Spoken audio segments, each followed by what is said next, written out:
अचानक से कोई अनहोनी इंसान को हैरान करके रख देती है। ऐसा ही कुछ होता है मिचियो की ज़िंदगी में, जहाँ पे वो बहुत ही अजीब सी जगह पे उठता है। वो इधर-उधर देखता है तो उसे याद आता है कि वो तो एक गेम खेल रहा था, लेकिन हकीकत के अंदर वो अब उसी गेम के अंदर होता है। वो इधर-उधर चीज़ों को देखने की और समझने की कोशिश करता है कि आखिर वो है कहाँ पे। वो उठता है तो उसके पैरों के अंदर जूता नहीं होता। वो वहाँ से एक जूता उठाता है और उसे पहन लेता है। अब वो सोचता है कि उसके पास कोई हथियार भी होना चाहिए इस दुनिया के अंदर। तो वो जब तलाश करता था तो उसे एक बहुत ही ज़बरदस्त तलवार मिलती है। उसके साथ उसको एक अंगूठी भी मिलती है। अब वो उस अजीब से कमरे से जब बाहर जाता है तो वो देखता है कि ये दुनिया तो बिल्कुल नॉर्मल सी है। अचानक से वो लोगों को देख के घबरा जाता है और छुप जाता है। अब वो छुपकर लोगों को देख रहा होता है कि आखिर वो करने के वाले हैं। वहाँ पे एक लड़ाई शुरू होने वाली होती है। लोग लड़ना शुरू कर देते हैं और मिचियो उनको खामोशी से देख रहा होता है, लेकिन मिचियो सोचता है कि मैं क्यों यहाँ पे खड़ा रहूँ, भाई मुझे भी लड़ाई में हिस्सा लेना चाहिए। मिचियो आगे बढ़ता है और उनको मारना शुरू कर देता है। उसे लड़ते लड़ते शाम हो जाती है। अब उसके पास चीफ आता है और वो उसे कहता है कि तुम्हारा बहुत बहुत शुक्रिया, तुमने हमारे गाँव को बचा लिया, इसीलिए मैं चाहता हूँ कि तुम हमारे साथ चलो, मैं तुम्हारी कुछ खिदमत करना चाहता हूँ। वो चीफ मिचियो को वो सारा सामान दिखाता है जो लड़ाई के बाद बचा होता है। वो मिचियो से कहता है कि तुम ये सारा रख सकते हो। जब मिचियो वहाँ पे सर पे बांधने वाला रुमाल देखता है तो वो कहता है कि ये बैंडाना असल नहीं है, ये नकल है। तो चीफ कहता है कि तुम फिक्र नहीं करो, मैं असल वाला भी ढूंढ लूंगा। वो लोग मिचियो को एक कमरे में लिटवा देते हैं और मिचियो वहाँ पे लेटा सोच रहा था कि आखिर मैं इस गेम में से वापस अपनी असल दुनिया में कैसे जा सकता हूँ। वो काफ़ी कोशिश करता है लेकिन उसे कोई रास्ता नहीं मिलता है कि जिससे वो अपनी दुनिया में वापस जा सके। मिचियो ये बैठा सोच ही रहा होता है और काफ़ी ज़्यादा घबराया होता है कि आखिर उसके साथ होने क्या वाला है कि चीफ अंदर आता है और वो उसे कहता है कि मैं तुम्हारे लिए गर्म पानी लाया हूँ ताकि तुम अपना मुंह हाथ धो सको। मिचियो अपना हाथ देखता है जिसके ऊपर खून लगा होता है और वो सोच रहा होता है कि वो खूनी हो गया है। चीफ पानी रख के चला जाता है और मिचियो अब सोच रहा होता है कि आखिर इस दुनिया में जिंदा रहने के लिए उसे क्या कुछ करना पड़ेगा मजीद। इतने सारे खून तो वो पहले ही कर चुका है। अब इस सब के बाद चीफ उसे उस चोर के बारे में बताता है जिसने उस बैंडाना को चोरी किया होता है। चीफ मिचियो से पूछता है कि आखिर तुम इसे क्या सजा देना चाहोगे। मिचियो का दिल क्योंकि नरम हो चुका होता है, इसलिए वो कहता है कि आपको इसे जो भी सजा देनी है आप दे सकते हैं अपने कानूनों के मुताबिक। चीफ उस चोर के इंटेलिजेंस कार्ड के ऊपर उसे चोर लिख देता है और मिचियो को उसका कार्ड देता है। वो बताता है कि तुम चाहे तो इसे बेच भी सकते हो। अब जब मिचियो वो सारा सामान बेचने के लिए जाता है तो वो लोग कहते हैं कि हमें तुम्हारा इंटेलिजेंस कार्ड देखना है। मिचियो घबरा जाता है क्योंकि उसको तो पता ही नहीं होता इंटेलिजेंस कार्ड कहते किसे हैं। लेकिन जब वो लोग उसका कार्ड चेक करते हैं तो उसके हाथ के ऊपर उसका इंटेलिजेंस कार्ड शो हो जाता है। वो लोग उससे उसका सामान लेकर उसे पैसे देके कहते हैं कि तुम यहाँ से दफा हो सकते हो। मिचियो वहाँ से जा रहा होता है कि अचानक से वो पूछता है कि यहाँ पे इस मोहल्ले के अंदर आखिर इतनी खामोशी क्यों है। तो उसकी बगी वाला उसे बताता है कि ये धंधा करने वालियों का इलाका है। मिचियो जब ये सुनता है तो उसे तो बहुत अजीब अजीब से ख्याल आने शुरू हो जाते हैं। अचानक से बगी रुकती है और उसकी बगी वाला से कहता है कि जनाब हम पहुंच गए। अब वो लोग एलन के पास जाते हैं सामान बेचने के लिए। एलन उनके सामान के मुताबिक उन्हें बहुत अच्छी रकम देता है, लेकिन वो मिचियो की तरफ बहुत अजीब नजरों से देख रहा होता है। अब जब वो लोग वहाँ से निकलते हैं तो मिचियो बगी वाले को थोड़े से पैसे देता है कि ये चीफ को जाके दे देना। और उस बगी के जाने के बाद वो वहाँ पे खड़ा सोच रहा होता है कि वो तो इस दुनिया में भी अकेला रह गया। अब तो उसे पता ही नहीं है कि उसे क्या करना है, किसके लिए कमाना है या वगैरह वगैरह। कि अचानक से एलन बाहर आता है और वो उसे कहता है कि क्या मैं आपका थोड़ा सा वक्त ले सकता हूँ। तो मिचियो उसके साथ अंदर चला जाता है। अब एलन मिचियो से कहता है कि तुम्हें चाहिए कि तुम अपने लिए कोई गुलाम खरीद लो। वो कोई लड़की भी हो सकती है, बहुत प्यारी भी हो सकती है, वो तुम्हारी हर किस्म की ज़रूरत को पूरी कर सकती है। और मज़े की बात यह है कि अगर तुम किसी और स्पीशी की लड़की को खरीदोगे तो वो माँ भी नहीं बनेगी तुमसे। एलन जब उसकी ये बातें सुनता है तो उसके दिल के अंदर तो बहुत गंदे गंदे ख्याल आने शुरू हो जाते हैं कि अचानक से एक लड़की जिसका नाम रोक्सान होता है वो उसको आके चाय पेश करती है। जब मिचियो उसकी तरफ देखता है तो उसकी आंखें फटी की फटी रह जाती हैं। एलन उससे पूछता है कि मज़े की है ना। तो मिचियो से कहता है कि हाँ चाय वाकई में बहुत मज़े की है। लेकिन एलन उसे कहता है कि मैं चाय का नहीं पूछ रहा था बेवकूफ़, मैं तो उस लड़की का पूछ रहा था। मिचियो उससे कुछ सवालों के बारे में पूछता है, जैसे कि वो कहता है कि अगर मैं इसे गुलाम बना लूँ और ये कल को मुझे मार दे तो एलन उसे कहता है कि बेवकूफ़ ऐसा नहीं कर सकती। जब उसके इंटेलिजेंस कार्ड के ऊपर ये लिख दिया जाएगा कि वो तुम्हारी गुलाम है तो तुम्हारे मरते साथ ही ये खुद भी मर जाएगी। जब मिचियो उसकी बातें सुनता है तो उसको थोड़ा सा हौसला होता है। वो उसे मजीद ये कहता है कि इसका एक और फ़ायदा भी है जैसा कि मैंने तुम्हें पहले बताया है। अव्वल तो ये वर्जिन है और दूसरा ये कि ये रिप्रोड्यूस नहीं कर सकती तुम्हारे साथ। वो मिचियो को बताता है कि तुम्हें इतने पैसों में ये मिल सकती है, लेकिन मिचियो के पास उतने पैसे नहीं होते। तो एलन उसे बताता है कि तुम किस तरह से ये पैसे कमा सकते हो। अब जब मिचियो वहाँ से जा रहा होता है तो वो रोक्सान से भी मिलवाता है उसे। मिचियो बहुत ज़्यादा खुश हो जाता है और वो वहाँ से निकल जाता है। मिचियो एक होटल के कमरे के अंदर बैठा हुआ सोच रहा था कि उसके पास से पैसे बहुत कम हैं। अब पैसे कमाने के लिए उसे कुछ तो करना होगा। तो उसे एलन की बात याद आती है। एलन ने उसे बताया होता है कि उसे पैसे कैसे कमाने चाहिए, लेकिन उससे पहले वो सोचता है कि उसके पास जो तलवार है वो बहुत कीमती है, वो उसे गंवाना नहीं चाहता। इसीलिए वो सोचता है कि उसे कुछ नए हथियार खरीदने चाहिए। वो बाजार जाता है और वहाँ पे उसे एक तलवार पसंद आती है। वो उस तलवार को खरीद लेता है। अब वो जंगल की तरफ जाता है जहाँ पे वो कुछ लोगों को एक भूलभुलैया में जाते हुए देख रहा होता है। एलन ने भी उसे ऐसा ही कुछ बताया होता है। जब वो उस भूलभुलैया के अंदर जाता है तो वो बिल्कुल एक अजीब सी दुनिया होती है। अब मीचियो जब अपने लेवल वगैरह चेक करता है तो वो काफी ज्यादा इंक्रीज हो चुके होते हैं। मीचियो को एक मैजिकल पावर भी मिली होती है। जब वो उसका इस्तेमाल करता है तो एक मैजिकल डोर ओपन हो जाता है। जब वो उसके गो थ्रू होता है तो वो दोबारा वहीं पे आ जाता है। जब वो दोबारा उस दरवाजे के अंदर जाने की कोशिश करता है तो वो काम नहीं करती। तो उसे पता चलता है कि ये वही दरवाजा था जहाँ से उसने कुछ लोगों को निकलते हुए देखा था। लेकिन क्योंकि मीचियो के भी लेवल इतने भी ज्यादा नहीं हुए होते कि वो बार बार इस ताकत को इस्तेमाल कर सके, इसीलिए वो दोबारा से उस पावर को इस्तेमाल नहीं कर पाता। अब मीचियो चलना शुरू कर देता है कि अचानक से उसके सामने एक अजीब सा मॉन्स्टर आता है। वो उसे मार देता है और उसके बाद मिलने वाली छड़ी को संभाल लेता है। अब ऐसे ही करते करते उसका सामना काफी सारे मॉन्स्टर्स के साथ होता है। शाम हो जाती है और जब वो उन मिली हुई छड़ियों को बेचने के लिए जाता है तो उसे काफी अच्छी कीमत मिलती है। मीचियो अपने कमरे के अंदर फिर से बैठा सोच रहा होता है पैसे को देखते हुए कि ये पैसे तो बहुत थोड़े हैं यार, मैं रोकजान को कैसे खरीदूंगा। अब वो रात को ये सोच के सो जाता है कि सुबह जल्दी उठूंगा। वो सुबह जल्दी उठ जाता है और मैजिकल डोर का इस्तेमाल करते हुए भूलभुलैया के अंदर चला जाता है। अब वो वहाँ पे जाके मॉन्स्टर्स के साथ लड़ना शुरू कर देता है। उसने काफी सारी स्टिक्स को इकट्ठा कर लिया होता है कि अचानक से वो एक खुफिया दरवाजा ढूंढता है। जब वो उस दरवाजे के अंदर जाता है तो उसे लगता है कि यहाँ पे कोई खजाना होगा और वो बहुत ज्यादा अमीर हो जाएगा। लेकिन जब उसकी नजर जाती है तो वो देखता है कि वहाँ पे तो बहुत सारे मॉन्स्टर्स होते हैं। नीचे एक मॉन्स्टर को मारता है और वो बाकी सारे मॉन्स्टर्स को देख के बहुत ज्यादा घबराया होता है। वो मैजिकल डोर का इस्तेमाल करते हुए वहाँ से बाहर आने की कोशिश करता है, लेकिन मैजिकल डोर तो पीर ही नहीं होता। अब मीचियो को ना चाहते हुए भी उन सारे मॉन्स्टर्स के साथ फाइट करनी पड़ती है। वो एक के बाद एक मॉन्स्टर को मार होता है। वो काफ़ी ज़्यादा थक चुका होता है कि आखिरकार अब वो सारा कमरा उन स्टिक्स के साथ भरा हुआ होता है।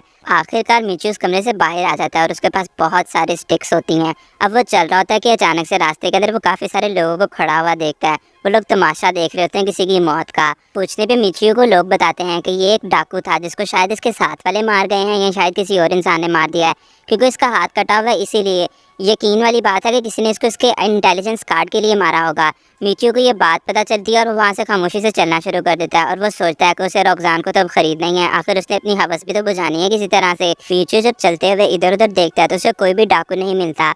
अब वो अपने होटल में चले जाता है और वो सोचता है कि शायद रात को जब निकलूंगा तब मुझे डाकू मिलेंगे। रात को जब होटल से मीचियो निकलता है तो उसको उसका रिसेप्शनिस्ट एक लालटेन देता है। वो कहता है कि ये तुम्हारे काम आएगा।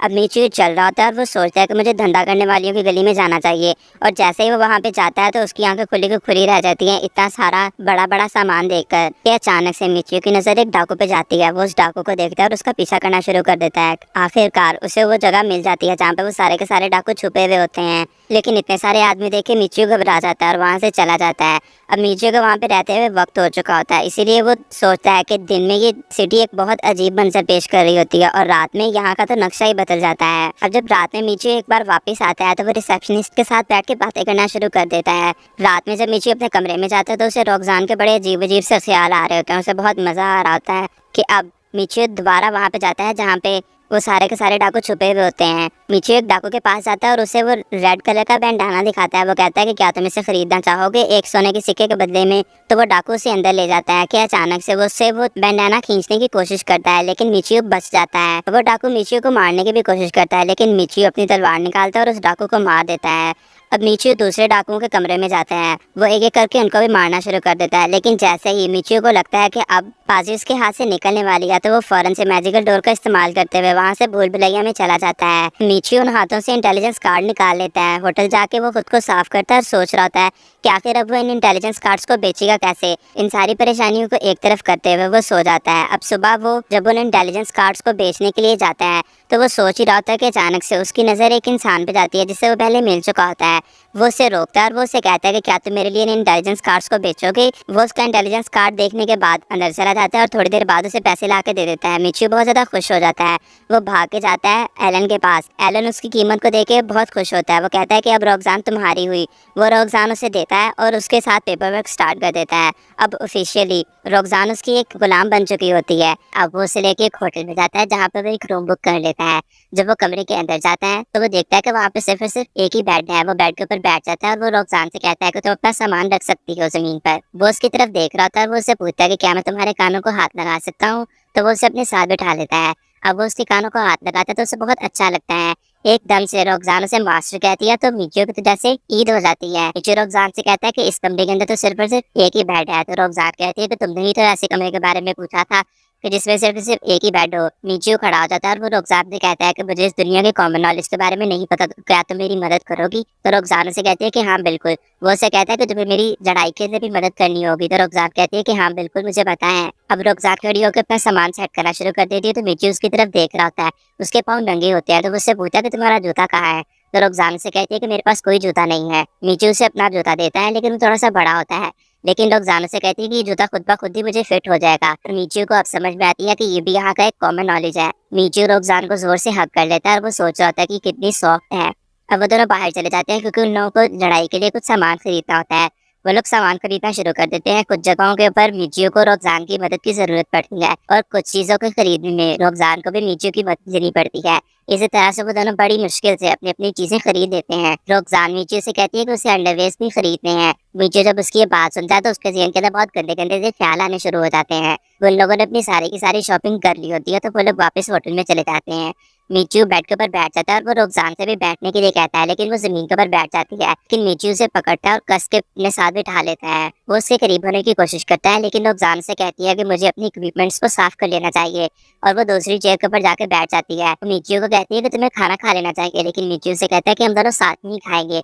तो रोकजान बड़ी शर्माते हुए उसे कहती है कि मुझे अपना अंडरवेयर चेंज करना है और मुझे अपने पुराने अंडरवेयर के साथ ही अपनी तलवारों को साफ करना है। मीचियो कहता है कि हाँ जरूर तुम कर सकती हो। और वो दूसरी तरफ मुंह करके खड़ा हो जाता है। रोकजान अपने कपड़े बदल रही होती है कि मीचियो उसकी तरफ गंदी गंदी निगाहों के साथ देख रहा होता है। अब वो चेंज करने के बाद तलवार को साफ करना शुरू कर देती है ऑलिव ऑयल के साथ, और मीचियो से ऐसा करता हुआ देख रहा होता है। अचानक से उनके दरवाजे के ऊपर वेल आता है, जो कि होटल का कीपर होता है। वो उसे गर्म पानी देता है और वो कहता है कि मजे करो। अब मीचियो अपने कपड़े उतारना शुरू कर देता है। अब वो रोकसान से कहता है कि मुझे नहलाओ। अब वो नहाते हुए उससे पूछता है कि क्या तुम्हें बात का पता है जहाँ पे हम लोग पूरे के पूरे भीगे हुए होते हैं? तो रोकजान से कहती है कि हाँ बिल्कुल मुझे पता है। अब मीचियो की बारी होती है रोकजान की मदद करने में। रोकजान जैसे ही अपने कपड़े उतारती है तो मीचियो तो उसे देख के पागल ही हो जाता है। रोकजान उसके सामने बैठ जाती है और वो उसकी कमर साफ करना शुरू कर देता है। लेकिन फिर भी मर्द तो आखिर मर्द ही है। उसका दिल कह रहा होता है कि वो उसे टच करे। बड़ी मुश्किल के साथ वो उसे टच कर लेता है, लेकिन फिर भी उसका दिल नहीं भरा होता। वो चाह रहा होता है कि वो पहाड़ उसके सामने है, वो उन्हें सर कर ले। आखिरकार बहुत हौसला करने के बाद वो अपनी मंजिल को अपने हाथों में थाम लेता है और उसे रब करना शुरू कर देता है। शायद जिंदगी में पहली बार मीचियो ने इतने बड़े बड़े गुब्बारे हाथ में पकड़े होंगे। अब वो रोकजान से कहता है कि मैं तुम्हारी पूंछ भी साफ करना चाहता हूँ। तो रोकजान एक बहुत ही अजीब से पोज करने चली जाती है और मीचियो का दिमाग खराब होना शुरू हो जाता है। अब वो उसका सर साफ करना शुरू कर देता है। तो रोकजान से कहती है कि चलो मैं भी तुम्हारे बाल धो देती हूँ। वो उसके बाल धो रही होती है कि अचानक से मीचियो की नजर दो पहाड़ों पर जाती है जो आपस में जोर जोर से टकरा रहे होते हैं। मीचियो बहुत मुश्किल से खुद को कंट्रोल कर रहा होता है, लेकिन आखिरकार वो खुद पर कितना कंट्रोल कर सकता है। वो खड़ा होता है और वो रोकजान को पकड़ने की कोशिश करता है, लेकिन रोकजान उसे दूर हो जाती है और वो कहती है कि कल को मैं ये वाला सूट पहनूंगी। लेकिन मीचियो को याद आता है कि उसे एलन ने बताया था कि स्लेव्स को सब कुछ समझाना पड़ता है, तो वो उसे कहता है कि अपना अंडरवेयर उतार दो। रोकजान अपना अंडरवेयर उतार देती है। मीचियो उसे अपने पास बुलाता है और वो दोनों आमने सामने बैठ जाते हैं। मीचियो अपनी कातिल निगाहों के साथ रोकजान के हुस्न को ऊपर से नीचे तक देख रहा होता है। वो खुद पे कंट्रोल नहीं कर पाता और वो उसके पास चला जाता है। एक के बाद एक वो लोग अपनी सारी मुश्किलों को सर करने के बाद बिस्तर के अंदर चले जाते हैं। सारी रात मेहनत करने के बाद सुबह हो जाती है। मीचियो लेटा हुआ था और रोकजान उठती है और उसे किस करना शुरू कर देती है, क्योंकि मीचियो ने उसे कहा होता है कि रात को सोने से पहले और सुबह उठते साथ में मुझे किस देनी होगी। और वो दोनों उठ के अपने अपने कपड़े पहनना शुरू कर देते हैं। मीचियो ने रोकजान से एक सवाल पूछा था और वो उसे उसके बारे में बताना शुरू कर देती है। मीचियो से पूछता है कि क्या मैं खिड़की खोल दूं? तो जब वो खिड़की को खोलता है तो रोकजान उसके सामने खड़ी होती है। वो उसे देख के बहुत ज्यादा अच्छा महसूस कर रहा होता है। वो उसे एक आर्मर भी देता है, लेकिन जब वो उसे पहनती है तो उसकी बॉडी उसमें प्रोमिनेंट हो रही होती है। तो मीचियो उसे अपने वाला आर्मर दे देता है। वो लोग पूरी तरह से तैयार होते हैं अपनी मंजिल भूल भुलैया की तरफ जाने के लिए। मीचियो अचानक से रोकजान का हाथ खींचता है और उसे एक साइड पे ले जाता है। वो वहाँ पे जाके मैजिक डोर को ओपन करता है और वो दोनों भूल भुलैया के अंदर चले जाते हैं। रोकजान पूछती है कि आखिर तुम इस मैजिक को किस तरह से यूज कर सकते हो? ये तो सिर्फ और सिर्फ कुछ लोग इस्तेमाल कर सकते हैं।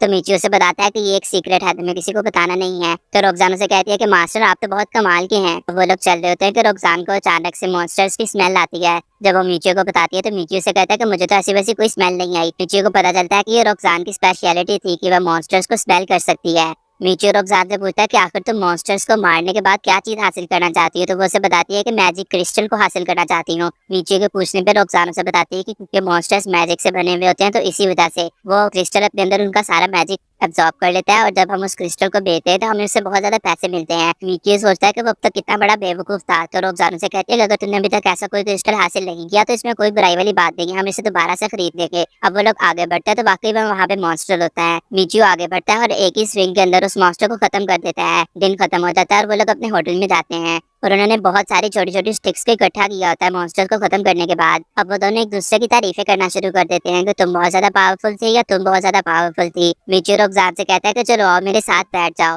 रोकजान उसके साथ बैठ जाती है तो मिचियो से पूछता है कि क्या तुम्हें इस बात में कोई बुराई तो नहीं लगती कि तुम्हें मेरे साथ बैठना पड़ता है। तो रोकजान से कहती है कि नहीं, मुझे बिल्कुल भी बुरा नहीं लगता। वो उसे हक कर लेता है और वो उससे इजाजत मांगता है कि क्या मैं तुम्हारे कानों को टेस्ट कर सकता हूँ। रोकजान उसे इजाजत दे देती है तो वो उसके कानों के साथ खेलना शुरू कर देता है। उसे मार्शमैलो की याद आती है। वो रोकजान से अपने घर के बारे में बातें करना शुरू कर देता है तो रोकजान उससे पूछती है कि क्या तुम एक दिन अपने घर वापस चले जाओगे। तो मिचियो से कहता है कि नहीं, शायद मैं जितनी भी कोशिश कर लूं मैं अपने घर वापस नहीं जा सकता, लेकिन हाँ मैं अपनी टीम की स्ट्रेंथ को बढ़ाने के लिए कुछ लोगों को शामिल जरूर करूंगा। तो रोकजान इस बात पर उसे इजाजत दे देती है और मिचियो खुश हो जाता है। अब वो लोग उन मैजिक स्टोन्स को खरीदने के लिए जाते हैं और वो 2 स्टोन्स को खरीद लेता है। रोकजान उसे बताती है कि जैसे जैसे हम लोग मॉन्स्टर्स को मारते रहेंगे इन क्रिस्टल्स का कलर चेंज होता रहेगा और इन क्रिस्टल्स का कलर जितने मॉन्स्टर्स को हमने मारा होगा उस चीज के ऊपर डिपेंड करेगा। वो लोग दोबारा से भूल भुलैया के अंदर चले जाते हैं तो मिचियो रोकजान से पूछता है क्या ऐसा कोई मैजिक है जिसको करते हुए हम लोग काफी सारे मॉन्स्टर्स को मार सकते हैं। तो रोकजान से कहते हैं कि मुझे इस सब के बारे में कुछ भी नहीं पता, क्योंकि मैजिक का यूजर एक जादूगर होता है और मैं किसी जादूगर से आज तक मिली नहीं।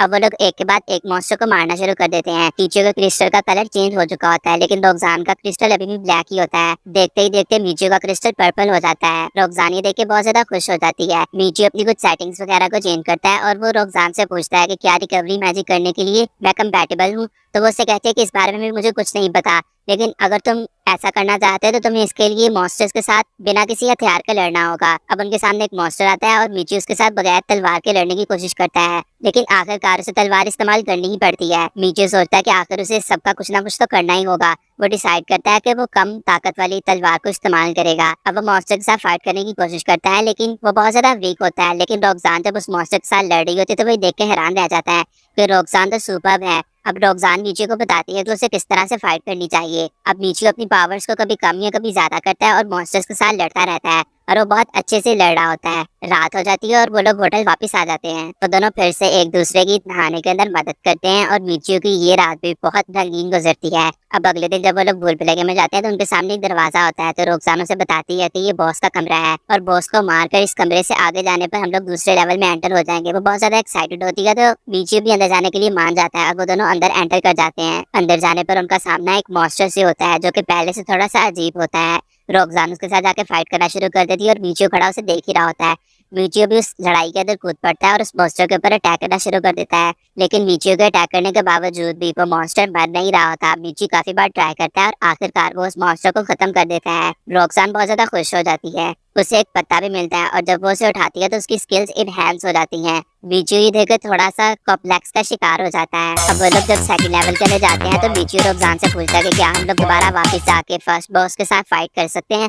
तो रोकजान से कहती है कि हाँ बिल्कुल। मिचियो मैजिक डोर का इस्तेमाल करते हुए बाहर ही निकल जाता है। अब उसने अपनी इज्जत भी रखनी होती है तो वो रोकजान जब बाहर आती है तो उसे बताता है कि मैं सिर्फ और सिर्फ एक एक्सपेरिमेंट कर रहा था। वो लोग अब अंदर वापस आते हैं, फर्स्ट बॉस के साथ फाइट करते हैं और मिचियो को वो लीफ मिल जाता है और जब वो उसे उठाता है तो वो उससे टैबलेट्स पिला लेता है। रोकजान से कहती है कि हम लोग इन टैबलेट्स को खरीद भी सकते हैं। तो मिचियो सोचता है कि इस बातों में मुझे पहले बतानी चाहिए थी। अब वो लोग दोबारा दुकान पे जाते हैं और वहाँ पे जाकर कुछ मेडिसिन को खरीद लेते हैं। अब वो लोग दोबारा से भूल भुलैया में जाते हैं जो कि सेकंड लेवल की होती है। वहाँ पे जाकर उनका सामना 2 मॉन्स्टर्स के साथ होता है। एक ट्री मॉन्स्टर होता है और दूसरा कैटरपिलर होता है। मिचियो एक ही झटके के अंदर ट्री मॉन्स्टर को खत्म कर देता है और रोकजान कैटरपिलर के साथ फाइट कर रही होती है। मिचियो उसे भी खत्म कर देता है और बदले में उन्हें वहाँ पे एक सेट मिलता है। अब वो दोनों चल रहे होते हैं तो मिचियो को पूछते पे रोकजान से समझाती है कि मॉन्स्टर्स की काउंट किस तरह से बढ़ेगी आगे आगे भूल भुलैया में जाने से। अब उनका सामना 2 कैटरपिलर्स के साथ होता है। वो दोनों उसके ऊपर अटैक कर देते हैं लेकिन रोकजान वाला कैटरपिलर मिचियो के ऊपर अटैक कर देता है और वो बंद जाता है। वो कैटरपिलर मिचियो को मारने वाला होता है लेकिन मिचियो उसको खत्म कर देता है। मिचियो रोकजान से कहता है कि अब से हम लोग पहले कैटरपिलर को खत्म किया करेंगे। अब वो दोनों चल रहे होते हैं और मिचियो सोच रहा होता है कि वो मॉन्स्टर्स को मारकर किस तरह से पावरफुल हो सकता है कि अचानक से वो रोकजान को साइड पे खड़ा कर लेता है और उसे कहता है कि वहाँ पे देखो क्या तुम्हें वो आदमी नजर आ रहा है। तो रोकजान कहती है कि हाँ वो आदमी एलन की मार्केट की तरफ देख रहा होता है। अब वो दोनों एलन के पास जाते हैं और वो उससे बताते हैं कि एक इंसान खुफिया निगाहों के साथ तुम्हारी मार्केट की तरफ देख रहा था। एलन इस बात को इतनी कोई खास तवज्जो नहीं दे रहा होता, तो मिचियो उसे बताता है कि जिस गुलाम को मैंने तुम्हें बेचा था, मुझे लगता है कि ये उन्हीं के साथ है। तो एलन के कान खड़े हो जाते हैं और वो कहता है कि हाँ बिल्कुल, कल उसे खरीदने के लिए कोई आया था और मुझे वाकई में इनकी हरकतें कुछ मशकूक लग रही थी। तो एलन उसे कहता है कि तुम्हें फिक्र करने की कोई जरूरत नहीं है, मैं अपनी मार्केट का खुद ख्याल रख लूंगा। मिचियो उठ के वहां से जाने वाला होता है तो रोकजान का मुंह बना हुआ होता है। मिचियो उसे कहता है कि तुम्हें फिक्र करने की कोई जरूरत नहीं है, एलन खुद ही देख लेगा। लेकिन रोकजान उसे कहती है कि यहाँ पे मेरे साथ एक बूढ़ी खातून भी थी, मुझे उनके बारे में बहुत ज्यादा फिक्र हो रही है। तो मिचियो वापस पलटता है और वो एलन से कहता है कि मैं चाहता हूँ कि तुम मुझे हायर कर लो एज एन बॉडीगार्ड, मैं तुम्हारी मार्केट की हिफाजत किया करूंगा। उन दोनों के दरमियान में मुआहिदा हो जाता है और एलन मान जाता है। अब एलन उनको गुड बाय कहता है और वो कहता है कि मैं रात को तुम लोगों का पिछले दरवाजे पे इंतजार करूंगा। रोकजान और मिचियो चल रहे होते हैं तो रोकजान बहुत ज्यादा दुखी होती है। वो कहती है कि तुम्हें मेरी वजह से इतनी खतरनाक जॉब करनी पड़ रही है। तो मिचियो कहता है कि नहीं, मैंने बहुत सोच समझ के ये फैसला किया है। और रोकजान खुश हो जाती है। अब रात में रोकजान को मिचियो को उठाने के लिए बहुत ज्यादा मेहनत करनी पड़ती है, क्योंकि आखिरकार उसके मास्टर का ऑर्डर जो था उसे भी पूरा करना था। अब वो लोग उठ के तैयार होते हैं और वो लोग एलन के पास चले जाते हैं। एलन अपने बाकी गार्ड्स के साथ तैयार खड़ा होता है और वो कहता है कि हम लोग घुसपैठियों को बहुत आसानी से खत्म कर देंगे। अब रोकजान और मिचियो एलन के घर पर ही होते हैं और एलन उनको बताता है कि उन लोगों ने कौन से एरिया को कवर करना है। वो दोनों बैठे हुए किसी का इंतजार कर रहे होते हैं कि अचानक से वहाँ पे एक दुश्मन आता है। मिचियो उसका पीछा करना शुरू कर देता है और वो एक जगह पे रुककर अपनी पावर्स का हिसाब लगाना शुरू कर देता है। वो सोचता है कि अगर मैं इस तरह से अटैक करूंगा तो क्या होगा, और अगर मैं दूसरी तरह से अटैक करूंगा तो फिर क्या होगा। वो हौसला करके कमरे के अंदर जाता है, उसके साथ फाइट करना शुरू कर देता है। बहुत ज्यादा अंधेरा होता है, वो जमीन पर गिरा हुआ था कि अचानक से रोकजान आती है और वो उससे पूछती है मास्टर क्या आप ठीक है।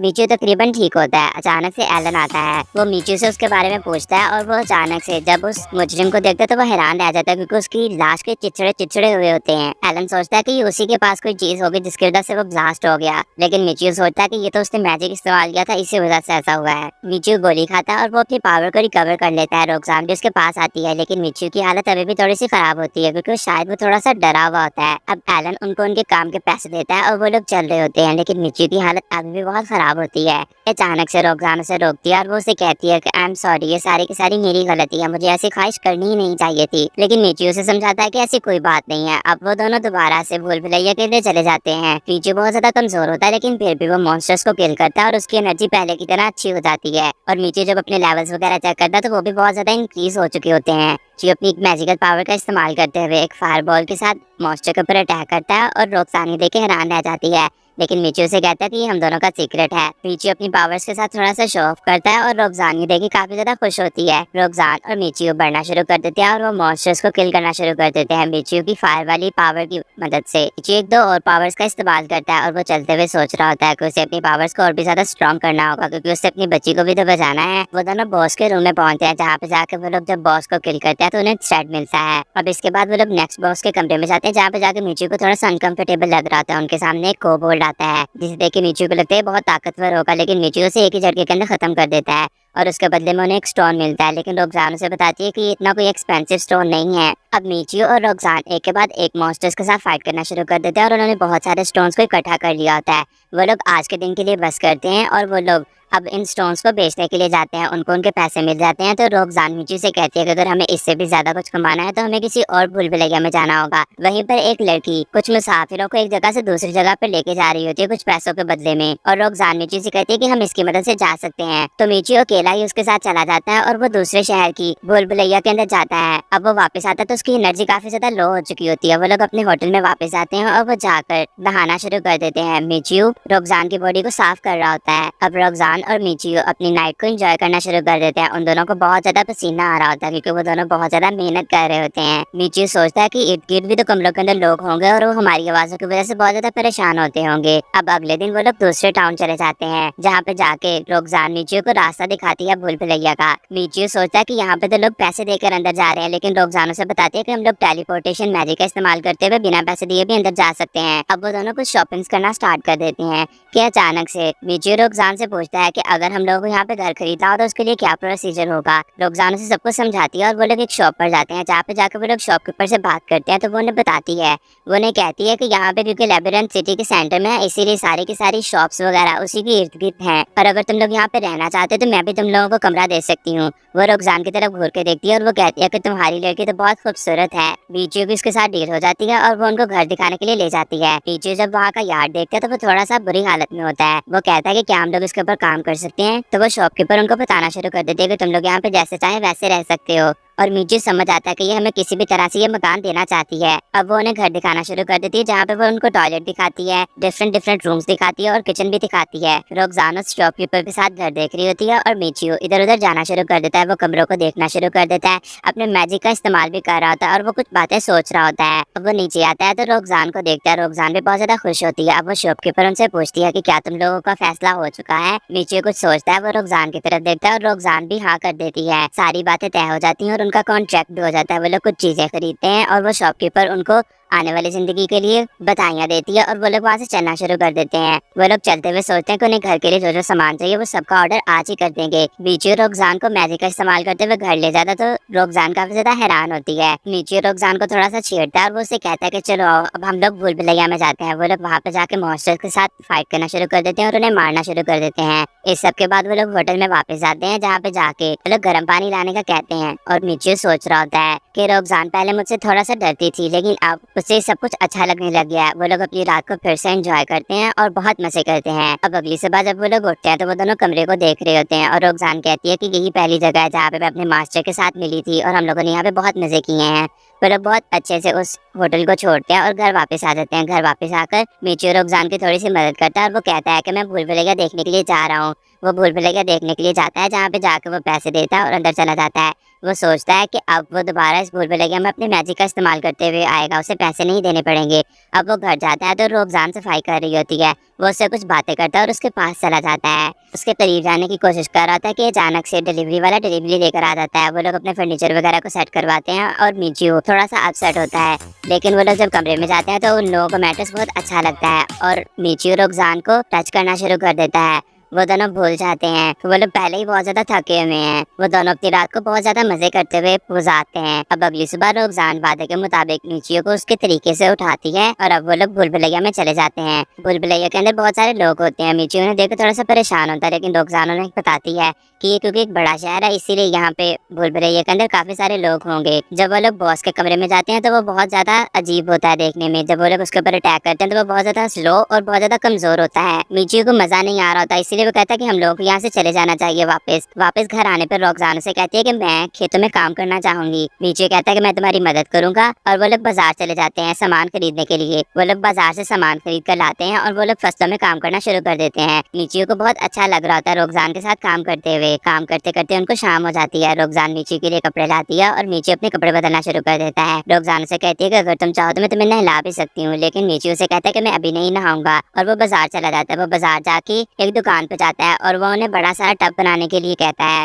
वो मान जाते हैं और उनके दरमियान में मुआहिदा हो जाता है। मीचियो सोचता है कि जब वो टब बन जाएगा तो वो रोकजान के साथ उसके अंदर नहाएगा। रोकजान घर पे बैठी हुई काम कर रही होती है कि मीचियो रोकजान के लिए खाना बनाता है। जब रोकजान उसको टेस्ट करती है तो वो उसे बहुत पसंद आता है। मीचियो को रोकजान को देख के बहुत अच्छा लगता है। अब वो लोग अपनी रोजमर्रा की रूटीन के अंदर बहुत अच्छे से चल रहे होते हैं। वो लोग लेबिरिंथ के अंदर जाते हैं, यानी भूल भुलैया के अंदर। वहाँ पे जाकर मॉन्स्टर्स को किल करते हैं, खाना पीना खाते हैं और इसी तरह से चलते रहते हैं। मीचियो बहुत ज्यादा पावरफुल हो रहा होता है, उनका सामना बहुत बड़े बड़े मॉन्स्टर्स के साथ भी हो रहा होता है, लेकिन मीचियो उनको बहुत आसानी से कत्ल करता जा रहा होता है, क्योंकि मीचियो का ध्यान तो सिर्फ और सिर्फ अपनी बच्ची की तरफ होता है। एक दिन वो लोग ऐसे ही घर के बाहर बैठे हुए होते हैं कि मीचियो ने जिस चीज का ऑर्डर दिया होता है वो बन के आ जाती है और मीचियो की आंखें खुली की खुली रह जाती हैं। वो एक बहुत बड़ा सा बाथटब होता है। वो लोग उसे सेट कर लेते हैं और रोकजान सोचती है कि आखिर इसके अंदर पानी कैसे भरेंगे। तो मीचियो अपनी मैजिक की मदद से पहले उसके अंदर पानी भरता है, फिर आग की मदद से उसको गर्म करता है। करते ही करते वो लोग उस टब को भर लेते हैं और मीचियो से कहता है कि अब हम लोग इसके अंदर नहाएंगे। वो उसे एक साबुन दिखाता है। रोकजान को उसके बारे में पता नहीं होता। मीचियो से झाग बनाता है और वो रोकजान की बॉडी के ऊपर उसे लगाना शुरू कर देता है। वो उसे मल रहा होता है, उसे बहुत मजा आ रहा होता है और रोकजान को भी बहुत अच्छा लग रहा होता है। अब रोकजान की बारी होती है। रोकजान भी बिल्कुल वैसा ही करती है जैसे मीचियो ने किया होता है। वो लोग इस सब के बाद बहुत ज्यादा थक जाते हैं। वो लोग साथ में नहाते हैं, नहाने के बाद वो लोग साथ लेटे हुए होते हैं। मीचू सोचता है कि मैं सारा का सारा बर्डन रोज़ानागिरी के ऊपर नहीं डाल सकता, इसीलिए मुझे अपनी टीम के अंदर और भी मेंबर्स बढ़ाने होंगे। क्या मीचू को ऐसे ही और गुलाम मिल पाएंगे? कहानी में आगे क्या होगा ये जानने के लिए चैनल को सब्सक्राइब कर दें और वीडियो को लाइक कर दें।